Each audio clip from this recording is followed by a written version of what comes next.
Hi there, friends. Rebecca here, the Dragon Librarian from Farmington Community Library, and Elwing and I are here today to talk to you about some fantastic books that we absolutely love, and we hope and think that you might like them too. But I also wanted to remind everybody that this is the final week of summer reading for the Farmington Community Library. What? Can you believe that? I absolutely cannot believe how fast summer reading has gone by. The last 2 months have just flew, and we're already at the end. It's the very last week.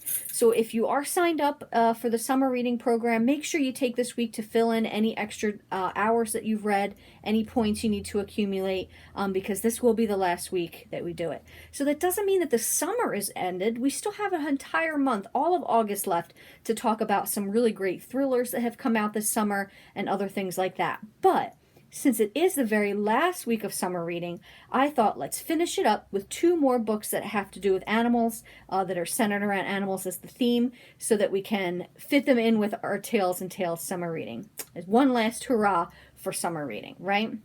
So the very first one I would like to talk about is called History of the Rain by Niall Williams.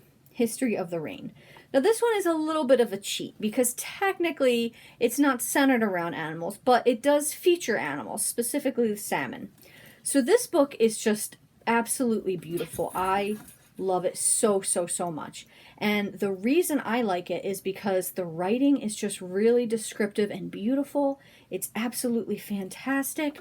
But it's a beautiful story too. So it's a story of this young woman named Ruthie who is ill from something that she doesn't really talk about. They never really specify exactly what it is that she is sick from, other than she took a fall, and ever since then she's been really ill and kind of almost 100% bedridden. It's probably cancer, but like I said, they never really come out and say what it is. So while she's stuck in the house, she's ruminating on all this rain and rain, because she lives in Ireland, in County Clare.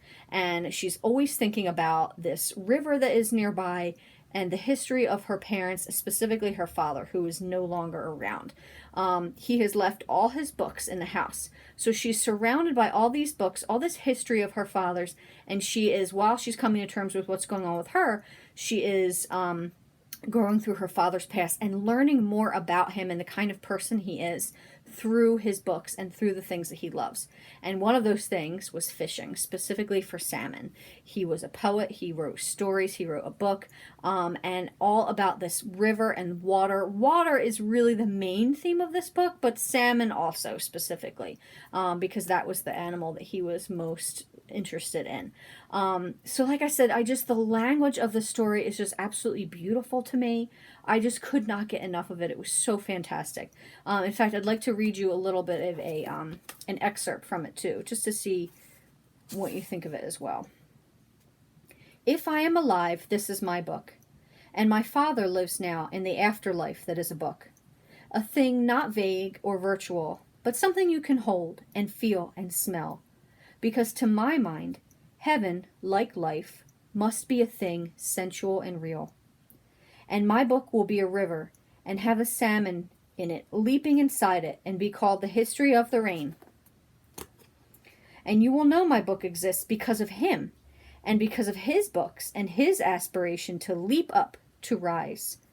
You will know that I found him in his books, in the covers his hands held, the pages they turned, in the paper and the print. And now I have been, and you have been there too. You will know the story goes from the past to the present and into the future, and like a river flows. Because here is what I know. The rain becomes the river that goes to the sea, that becomes the rain, that becomes the river. Each book is the sum of all the others the writer has read. Charles Dickens was a writer because his father had a small library, and because solitude was not lonely with Robinson Crusoe and Don Quixote. Each book a writer writes has all the others in it, so there's a library that's like a river, and it keeps on going. See what I mean? The language in this book is just absolutely gorgeous. A story of loss, of family, of kinship, and of rain. So, History of the Rain, beautiful, beautiful story. Highly recommended. The last one I want to talk about, and I can't possibly talk about animal books without having at one point mentioned this, so I was saving it for last. Watership Down by Richard Adams. This might be a book that you've read before in elementary school or middle school or high school. I don't remember when I read it, but I do remember reading it and having it just affect me so profoundly. So this is a book about rabbits, but it is and it isn't. So it's an actual book about rabbits, about this brave rabbit named Hazel and his brother Fiver, and the field where they live in is going to be torn down, and so they leave. Him and a group of a couple other rabbits, young rabbits, leave to try to search for a new home. And of course, they encounter other dangers like, predators and other rabbits that are crazy, and farmers and people and poison, until finally finding a new home. And this is an adult book. I know it sounds like a kid's book, but it's not. This is an actual adult book. And the themes in it, though, are not just rabbits. It's about bravery, friendship, brotherhood, starting over, leaving everything you know behind to start something new, which is just such a courageous decision to make. And I just really love this story absolutely so much. Highly, highly, highly recommend it. It's very different. Wonderful story. Watership Down. One of my favorites. Well, that's what we have for you guys today. I hope they all sound really interesting and fun. If so, please feel free to check them out from Farmington Community Library. And like I said, if you have more stuff you need to log in, make sure you complete your reading log this week, because this is the last week of summer reading. Thank you so much, friends, and have a wonderful rest of the day.